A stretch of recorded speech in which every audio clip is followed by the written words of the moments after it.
Problema ngayon para sa Gilas Pilipinas player natin si Jordan Clarkson, simula na siyang mawala sa rotation ng New York Knicks. Noong nakaraan pa nga, ni isang segundo ay hindi na siya pinasok sa court.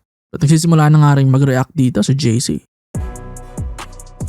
Sa huling tatlong laro ng New York Knicks, naramdaman na nga ang malaking pagbabago sa minuto ni Jordan Clarkson. Game versus Dallas, kulang-kulang 2 minuto lang sa court. Game versus Nets, 4th quarter lang ipinasok ng blowout win na. As in garbage time lang pinasok sa 54-point win nila na yon. And then ito, sa huling laro naman nila kontra Sixers, sa mas dikit na laban, ay doon na hindi ipinasok kahit saglit itong si JC.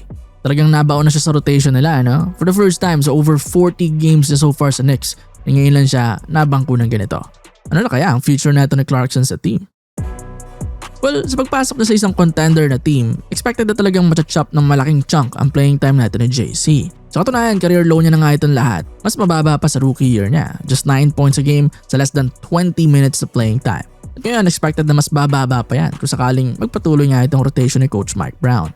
Sa efficiency naman, tumitira si Clarkson ng 42% sa field this season at 33% sa tres. Not that bad naman, pero titignan kasi yung last 10 games niya. Doon makikita yung dip. 7 points per game lang, below 40% na shooting at 23% lang sa tres. Hindi talaga magandang production para sa trabaho niya as parte ng second unit. Maliban pa riyan, naging healthy na rin ang buong koponan. Pinaliwanag na rin niya ni Mike Brown kung bakit binabangko niya na si JC.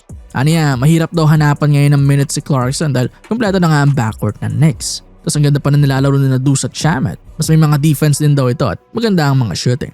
Kaya magigets pa rin talaga yung decision na lalo kasabay rin yan yung bagsak na shooting ni JC. Pangit na timing para sumama ang laro niya dahil marami nga siyang competition sa minutes. Ang tanging problema lang siguro ay hindi raw nasabihan na headsapan man lang mawawalan ng minutes sa rotation itong si JC. Bigla na lang daw nangyari yon. Kaya nabigla itong si Clarkson at clueless kung bakit.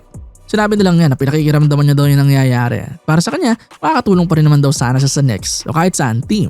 At hindi naman daw niya sisirain yung laro pagpasok niya. Confident pa rin itong si JC sa value niya at kakayanan niya sa court. Professional din, hindi naghihimutok kahit na alam mong gulat din talaga siya sa sudden na pagkaburo niya sa bench.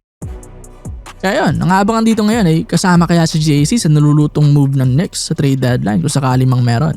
Ang balita kasi steady muna lahat ng teams dahil inaabangan talaga nila yung situation ni Giannis sa Bucks kaya nagtatabi lang muna ng assets yung mga teams. Kaya we'll see kung part siya ng magiging transaction nito Knicks kung meron man, whether kay Giannis or kahit anong trade. Pero pwede pa rin namang manatili siya sa team after ng deadline at nawala lang talaga sa rotation. Magandang assurance pa rin naman kasi yung talent niya sa team, halimbawang may masakta na star o key player nila. Kung magkaroon ng longer minutes, kaya pa rin magbigay nito ni JC ng double-digit scoring at pailan-ilang mga high-scoring games. Let's see sa mga susunod na araw bago ang deadline kung ano talagang magiging kapalaran niya. Sana mabigyan ng chance na makabalik muli sa rotation ng team sa mga susunod na games or kung ma-trade man, sana doon sa magagamit pa rin siya. Mapakinabangan yung remaining na best years niya sa NBA. Good luck, JC.